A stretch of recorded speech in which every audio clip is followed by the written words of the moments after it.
शांति।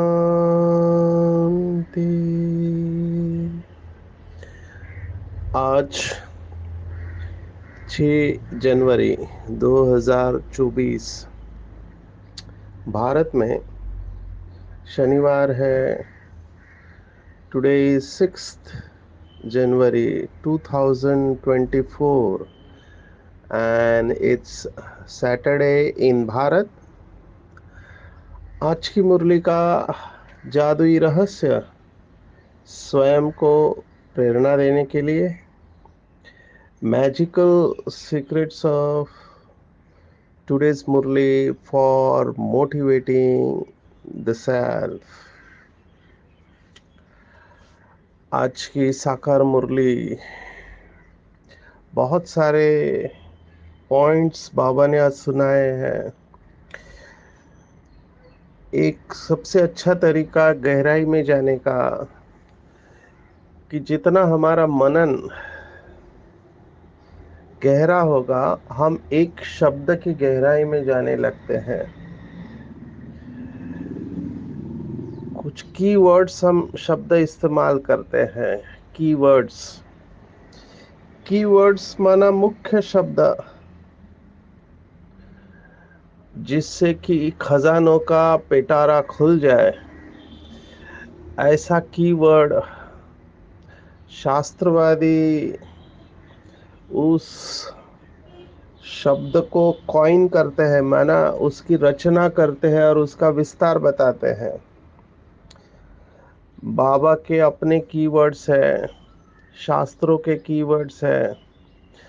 तो इन कीवर्ड्स को पकड़ना चाहिए, उसके ऊपर चिंतन करना चाहिए। किसी भी सब्जेक्ट की गहराई में जाने के लिए इन कीवर्ड के ऊपर अच्छा मनन चिंतन होना चाहिए। जैसे ही वो शब्द हमारे बुद्धि में धारण हो जाता है तो उसके साथ इसकी जो भी विशेषता है शब्दों की वो भी धारण होने लगती है।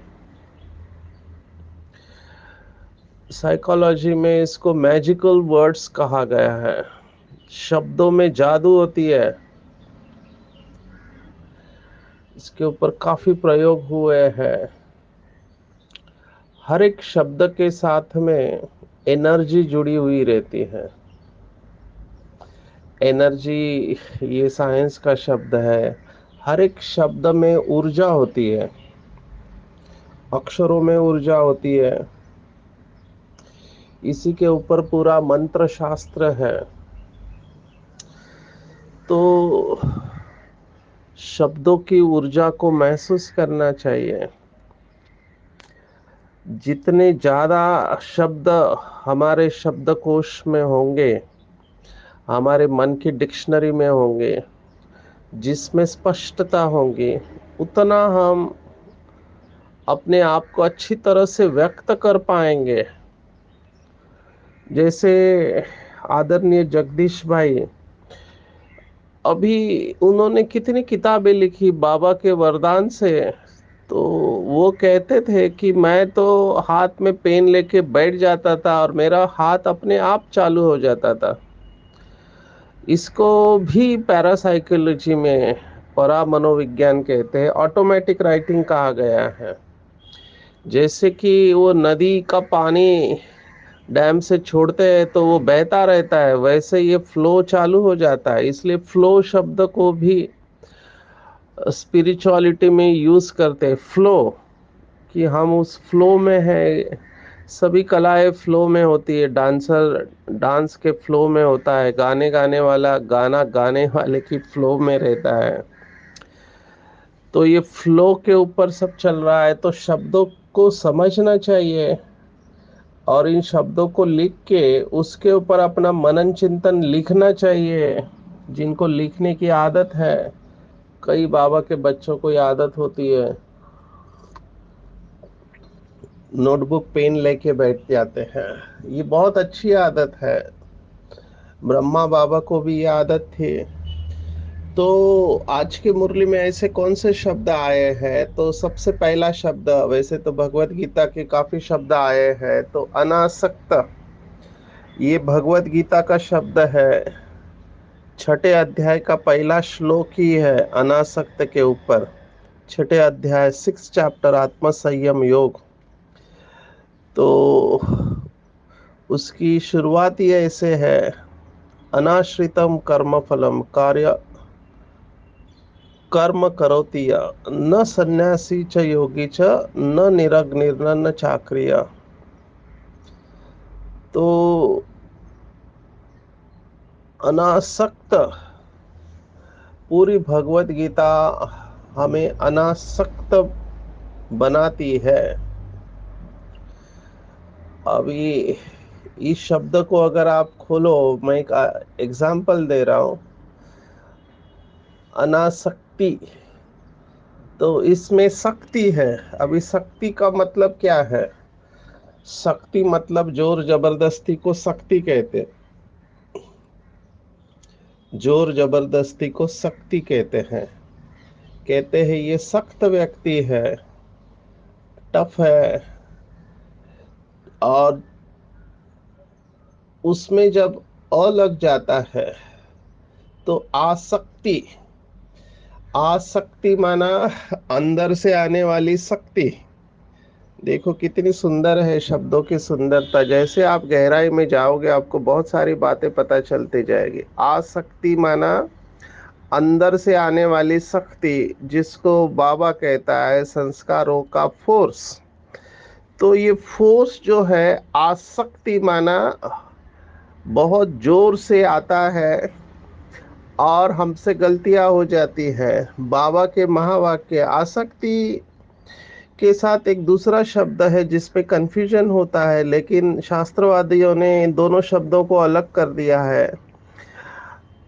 आसक्ति और लगाव, ये दो शब्द हैं, लेकिन इन दोनों शब्दों को एक साथ इस्तेमाल किया जाता है या एक दूसरे की जगह पे इस्तेमाल किया जाता है। अभी आसक्ति वैसे देखा जाए तो ये शब्द केवल वस्तुओं के लिए इस्तेमाल होता है, चीजों के लिए इस्तेमाल होता है कि चीजों में आसक्ति होती है।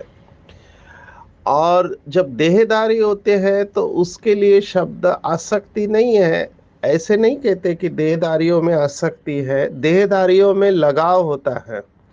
दोनों खींचते होते हैं, वस्तु भी खींचती है, देहदारी भी खींचते हैं, लेकिन वहां शब्द आया है लगाव, और लगाव के साथ फिर शब्द है झुकाव।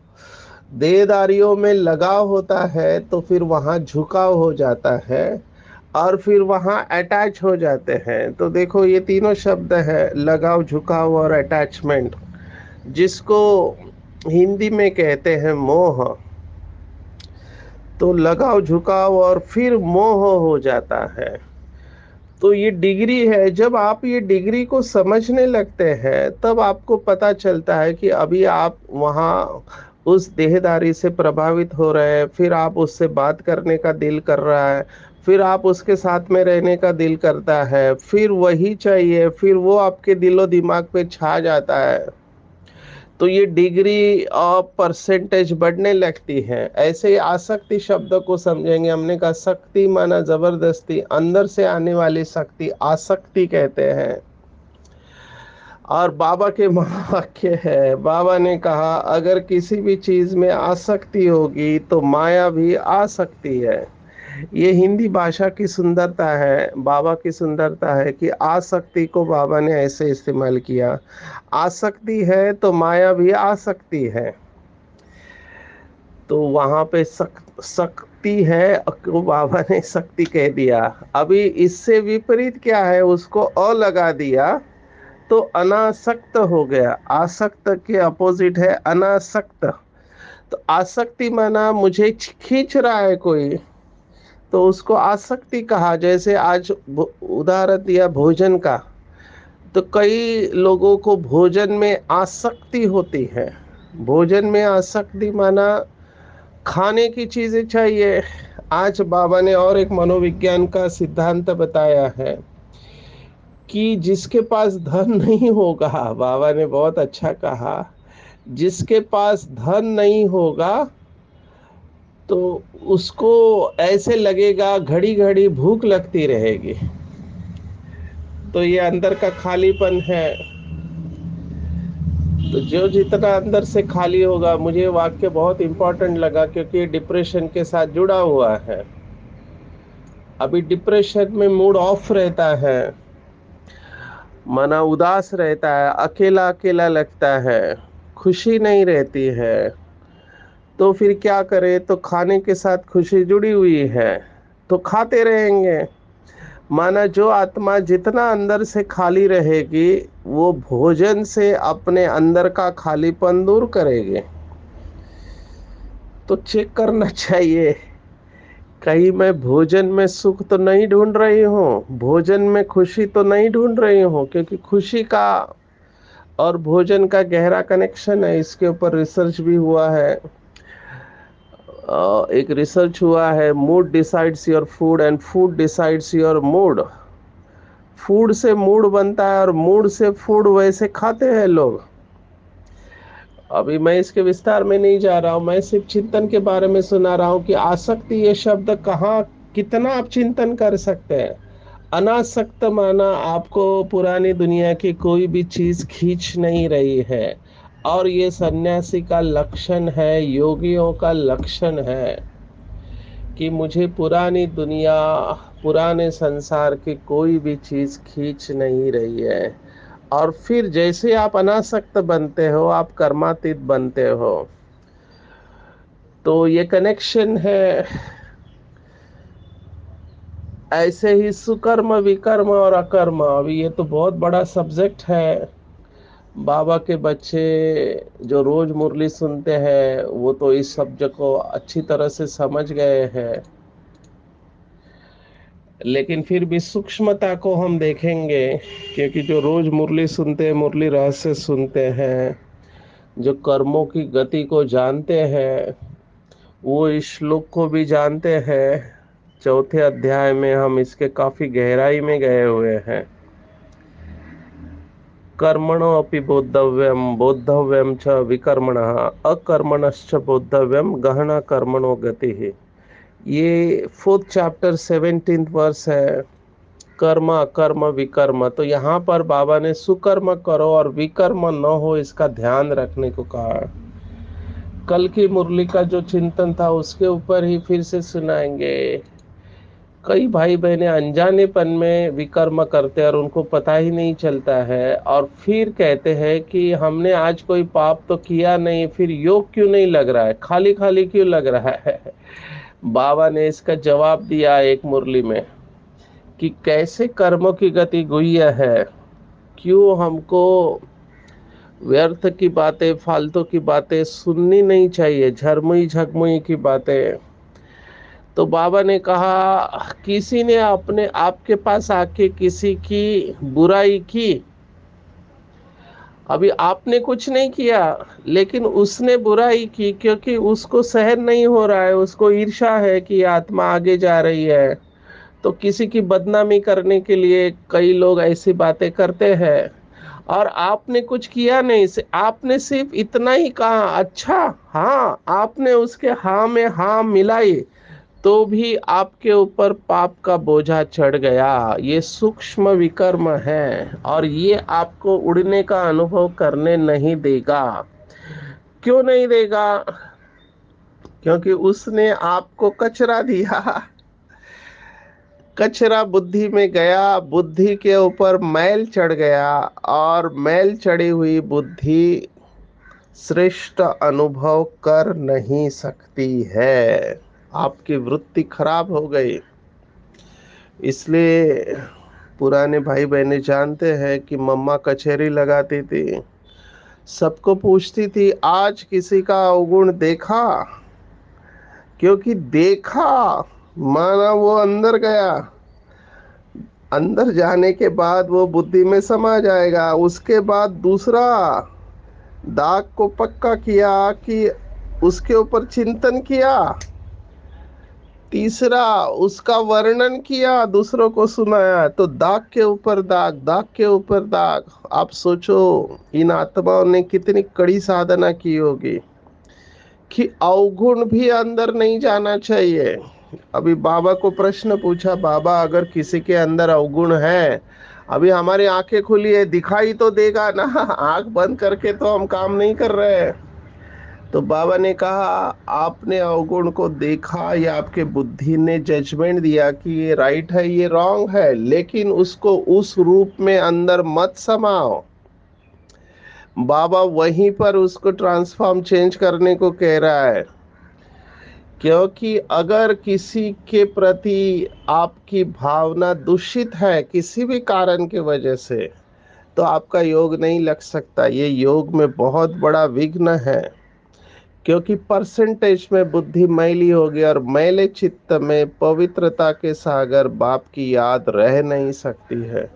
तो ये है कर्म की गहराई। सूक्ष्म विकर्म, बाबा ने कहा। बड़े रूप में विकर्म तो हम समझ लेते, गुस्सा करना, जोर से बोलना, काम विकार, या चोरी करना, झूठ बोलना, ये बड़े रूप में तो हम पकड़ लेते हैं, लेकिन सूक्ष्म विकर्म पता नहीं चलते हैं। इसलिए पूरा अपने आप को बिल्कुल स्वच्छ रखना है, इन बातों में जाना ही नहीं है। कौन क्या कर रहा है, क्यों कर रहा है, किससे बात कर रहा है, मुझे इसमें जाना ही नहीं है, क्योंकि मुझे मेरी बुद्धि को स्वच्छ रखना है। इसलिए ये जो ब्राह्मण परिवार की न्यूज़ है, ज़्यादातर निगेटिव न्यूज़, इसके बारे में ज़्यादा इंटरेस्ट किसी को दिखाना नहीं है। मैं अगर कोई ऐसा आता है, मैं उसकी विशेषता सुनाता हूँ। अभी वो जितना अवगुण सुना रहा है, मैं उसकी उतनी विशेषता सुनाता हूँ, तो वो समझ जाता है कि ये गिराईक अच्छा नहीं है, यहाँ पे मैं अपना माल बेच नहीं सकता, मुझे कोई और दुकान ढूंढना पड़ेगा। ये आत्माएं, असंतुष्ट आत्माएं अपनी बीमारियों को फैलाते रहते हैं। तो हमको बहुत अलर्ट रहना चाहिए। इसलिए कल मैंने कहा ना, जो बाबा कहता है कि व्यर्थ देखना, सुनना, बोलना, करना, सोचना, ये सब पाप कर्म में आ जाता है, और फिर जो उच्च अवस्था हमारा लक्ष्य है वो हम नहीं कर पाएंगे। इसलिए ये विकर्म को भी सूक्ष्म में समझना है। सुकर्म तो हम समझ लेते हैं कि हर एक के प्रति दुआएं दो, लेकिन आप कितनी भी दुआएं देने की कोशिश करो, चित्त मैला है तो कुछ नहीं हो सकता, क्योंकि अनुभव ही नहीं होगा। इसलिए कई बार डोंट्स बहुत पावरफुल हो जाते हैं। दो चीजें होती है, डूज एंड डोंट्स, क्या करना है क्या नहीं करना है। क्या नहीं करना है ये भी उतना ही इम्पोर्टेंट है जितना क्या करना है। दूसरा शब्द, सॉरी, तीसरा शब्द आज के मुरली का वो है महिमा। अभी महिमा शब्द की गहराई में जाओ। हमने एक ही शब्द गहराई में देखा अनासक्त, आप शब्दों के साथ खेलने लग जाओगे। महामहिम, महिमा। अभी महिमा किसकी होती है? तो जिसने अच्छा काम किया है उसकी महिमा होती है, और उसको फिर अवार्ड भी दिया जाता है। आज बाबा ने उदाहरण दिया, जो फिलेंथ्रोपिस्ट होते हैं या दानी होते हैं, धर्मशाला खोलते हैं या हॉस्पिटल खोलते हैं, तो उनको टाइटल मिलता है, इज होलीनेस और हर होलीनेस, हाईनेस। तो महिमा क्यों होती है? क्योंकि उन्होंने समाज के लिए कुछ किया। जैसे आजकल अवार्ड्स भी देते हैं, सोशल वर्कर होते हैं उनको अवार्ड्स मिलते हैं, हर एक फील्ड के अलग अलग अवार्ड है, तो उनकी महिमा होती है। अभी देखो ये नोबेल प्राइज की कितनी महिमा है इस समय। नोबेल प्राइज मिलता है तो वर्ल्ड में फेमस हो जाते हैं। किसी को ऑस्कर अवार्ड मिलता है तो वो फेमस हो जाते हैं। भारत में भारत रत्न या पद्मश्री, पद्म विभूषण, ये बहुत बड़े अवार्ड माने गए हैं। हर एक स्टेट के अपने अवार्ड होते हैं, हर एक कंट्री के अपने अवार्ड होते हैं। तो महिमा होती है उनकी, क्योंकि उन्होंने कुछ अच्छा काम किया है, उनकी महिमा होती है। अभी सबसे बड़ी महिमा किसकी है? तो सबसे बड़ी महिमा है परमात्मा की महिमा, क्योंकि उसके आगे किसी की भी महिमा नहीं है, फीकी पड़ जाएगी। तो इसकी महिमा हम सब जानते हैं, उसके विस्तार में नहीं जाएंगे कि निराकार बाप की कितनी महिमा है। भक्ति मार्ग अगर देखा जाए तो पूरी शिव बाबा की महिमा से भरा पड़ा है। सबसे ऊंचा परमात्मा कहते हैं, ऊंचा तेरा नाम, ऊंचा तेरा ठा, ऊंचा तेरा काम धाम, सब ऊंचा है। क्योंकि वो सेकंड में मनुष्य से देवता बना देते हैं। पुरानी दुनिया को नया बनाना मासी का घर नहीं है। जो बिल्कुल पतित आत्माएं बन गए उनको संपूर्ण पावन बनाना ये भी मासी का घर नहीं है। सबसे बड़ा काम तो शिव बाबा करता है, तो शिव बाबा की महिमा कम नहीं है। अब इस शिव बाबा की महिमा के साथ दूसरी किसकी महिमा है?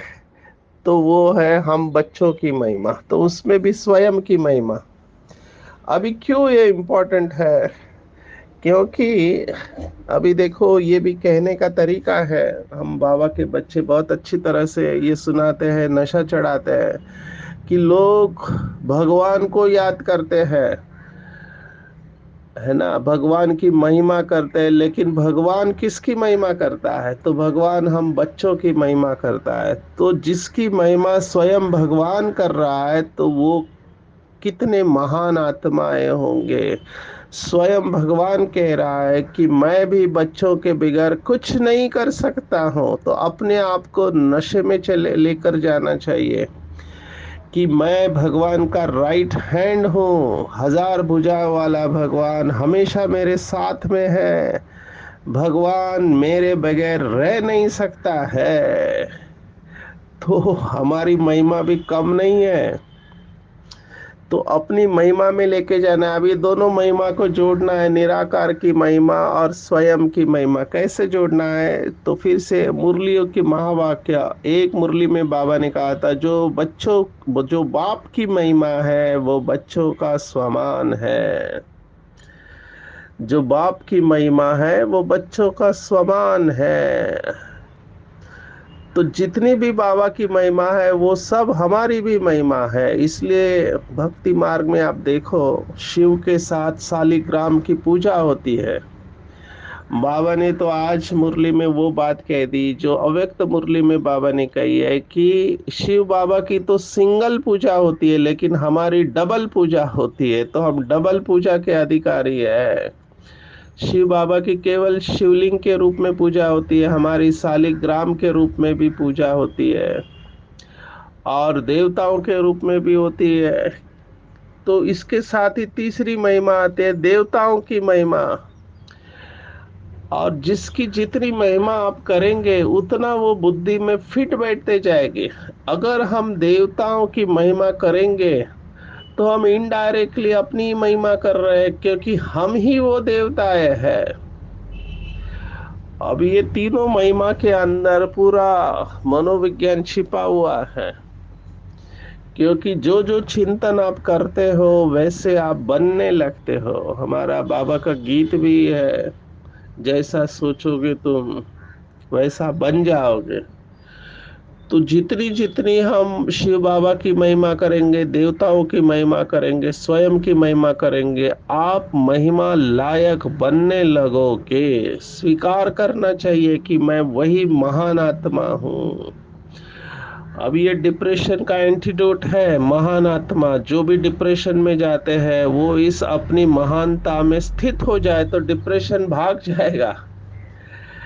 अपने आप जांच करना चाहिए, क्या मैं शिव बाबा के समान पूज्य बना हूँ, उनके सब गुणों को धारण किया है? क्या मेरी चलन देवताओं जैसी रॉयल है? देवताओं का जो खान पान है, जो उनके गुण है वो मेरे अंदर है? आत्मा के जो निजी गुण है, क्या उन सब का स्वरूप बनाओ? ये सब चेकिंग की पॉइंट है। Check and change, check and change. Conscious में चेक करना है, सब कॉन्शियस को चेंज करना है। कॉन्शियस माना जागृत में चेकिंग करनी है और अंतर मन का परिवर्तन करना है। तो जितना इनके ऊपर अटेंशन रहेगा, इन सब गुणों के ऊपर अटेंशन रहेगा, उतना उसके स्वरूप बनते जाएंगे। ये बहुत सुंदर है। इसके ऊपर बहुत सारे अनुभव सुनाए जा सकते हैं। आप आज के दिन में केवल ये एक ही टॉपिक लेना महिमा की, या किसी गुण को लेकर उसके स्वरूप में उसके ऊपर चिंतन करते जाओ तो आप उसका स्वरूप बनने लगोगे। ये बहुत सूक्ष्म है। जैसे आज धारणा की बातें सुनाए कि मुझे किसी का भी अवगुण नहीं देखना है, मुझे केवल विशेषता देखनी है कि हर आत्मा आदि अनादि में संपूर्ण पवित्र है। वर्तमान समय भले वो हलचल में है, लेकिन आदि अनादि संपूर्ण पवित्र है। ये है बाप समान दृष्टि। क्योंकि बाबा हर बच्चे की संपूर्ण अवस्था को देखता है, इसलिए बाबा हलचल में नहीं आता है। हम हलचल में क्यों आते हैं? क्योंकि हम उसकी अपूर्ण अवस्था को देखते हैं, संपूर्ण अवस्था को नहीं देखते हैं। हम अपेक्षा रखते हैं ये बाबा का बच्चा होके ऐसे क्यों करता है, या इसने ऐसे किया है। ये हम उसके अवगुणों को देख रहे हैं, लेकिन वो आत्मा ओरिजिनल स्वरूप में संपूर्ण है। अगर उसने किया भी है कुछ ऐसा, तो वो माया के वश किया है, तो उसको शक्ति देना है। अगर कोई बीमार होता है तो उसके ऊपर गुस्सा नहीं किया जाता है, उसको ठीक होने के लिए शुभ भावना शुभ कामना रखती है। माताओं को विशेष आज याद किया बाबा ने, क्योंकि माताओं को ये पेपर आता है, कन्याओं को पवित्र रहना है। तो पति का पेपर माताओं को बहुत आता है। तो माताओं को शुभ भावना रखनी है, उनकी शुभ भावना से पति बदल जाएगा। अगर नहीं बदला तो उसका ड्रामा में पार्ट, मेरा हिसाब किताब चुकता होना है। तो आज के मुरली में ऐसे शब्द लेने हैं, जैसे अभी नेक्स्ट शब्द है टावर ऑफ साइलेंस और टावर ऑफ साइंस। ये शब्द है, आप इसके ऊपर चिंतन करें। दूसरा शब्द फिर अगर आपको लेना है आज के मुरली में, तो खुशी का पारा, ये भी बहुत अच्छा शब्द है। खुशी का पारा। फिर भीख के ऊपर आज बाबा ने कहा, कोई भी हो बोलो तुम क्या भीख मांगते हो, हम तुमको ऐसी भीख देते हैं जो तुम जन्म जन्मांतर भीख मांगने से छूट जाएंगे। ये बाबा का समझाने का तरीका देखो कितना अच्छा है। बैच के ऊपर समझाने को बोला है बाबा ने आज। तो शिव बाबा की भी महिमा है। शिव बाबा ने कहा मैं साइंस जान के करूँ क्या, मुझे तो बुलाते हैं पतित से पावन बनाने के लिए। तो शिव बाबा की महिमा के गहराई में जाएंगे। कृष्ण के मुख में माखन दिया है, उसको भी अर्थ बाबा ने कहा है। ये बहुत बार पॉइंट्स आ चुकी है, इसलिए हम जाएंगे सीधा अभी वरदान के ऊपर। कंटिन्यूअसली बाबा डबल लाइट फरिश्ता के ऊपर कह रहा है, कंटिन्यूअसली डबल लाइट फरिश्ता। डबल लाइट फरिश्ता बनना है तो डबल लाइट मन बिल्कुल हल्का। कितने बार ये पॉइंट आई हुई है, अब तक पक्की हो जानी चाहिए, फिर भी जाने अनजाने में बोझ उठा लेते हैं। बोझ कौन सा है? सबसे बड़ा बोझ है स्वभाव संस्कार का बोझ, जो हमें उड़ने नहीं देता। तो चेक करना चाहिए कि मैं बोझ कैसे उठा लेता, कब बोझ उठा लेते हूँ। आत्मा तो अशरीरी है, पंछी है, तो उड़ क्यों नहीं पा रहे? किसने आत्मा के पंख काट दिए हैं? तो आत्मा की शक्ति कहाँ लीकेज हो रही है, चेक करना है। बोझ कहाँ उठा लेता हूँ, ये भी चेक करना है। जब ये चेक करेंगे तो बिल्कुल हल्के हो जाएंगे, उड़ती कला का अनुभव करेंगे। जितना जितना हमारी बुद्धि शिव बाबा की याद में स्थित होने लगेंगे, अपने आप पुराने खाते भस्म होके हम डबल लाइट होते रहेंगे। और पूरा ये ड्रामा जो है साक्षी होके देखेंगे। खेल में तो मजा आता है, खेल में मजा आता है जब साक्षी होके देखेंगे। निर्भयता से हर्षित मुख, ये दो क्वालिटीज आज बाबा ने बताए। खेल को निर्भय और हर्षित मुख होके देखो तो हलचल में नहीं आएंगे। अभ्यास बाबा ने कहा देह में रहते फरिश्ता स्थिति का अभ्यास करना है। जैसे ब्रह्मा बाबा ने चलता फिरता बातचीत कर भी रहा है, डायरेक्शन दे रहा है, उमंग उत्साह बढ़ाते भी देह से न्यारा प्रकाश स्वरूप अनुभव करते थे। ऐसे ही हमें भी इस अवस्था में जाना है। तो आज पूरे दिन भर में टेक होम है, ये पॉइंट बहुत अच्छी है कि मैं एंजल हूँ, I am the angel of God, मैं भगवान का फरिश्ता हूँ, अवतरित फरिश्ता हूँ। और हल्का रहना है, कोई भी बोझ उठाना नहीं है। मैं महान आत्मा हूँ, जितनी परमात्मा की महिमा है वही मेरा स्वमान है।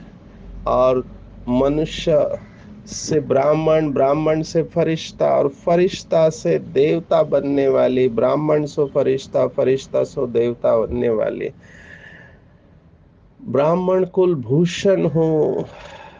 ये स्वमान जितना बुद्धि में रखेंगे उतना खुशी का पारा चढ़ेगा। सबसे प्यारी चीज शिव बाबा है। जितना उसकी याद में रहेंगे कलयुगी बंधन हल्के होते जाएंगे, सतयुगी दैवी संबंध में जाएंगे। फालतू खर्चा भी नहीं करना है, अपने हर एक खजाने को बचाना है और ईश्वरीय सेवा में सफल करना है। अच्छा, ओम शांति।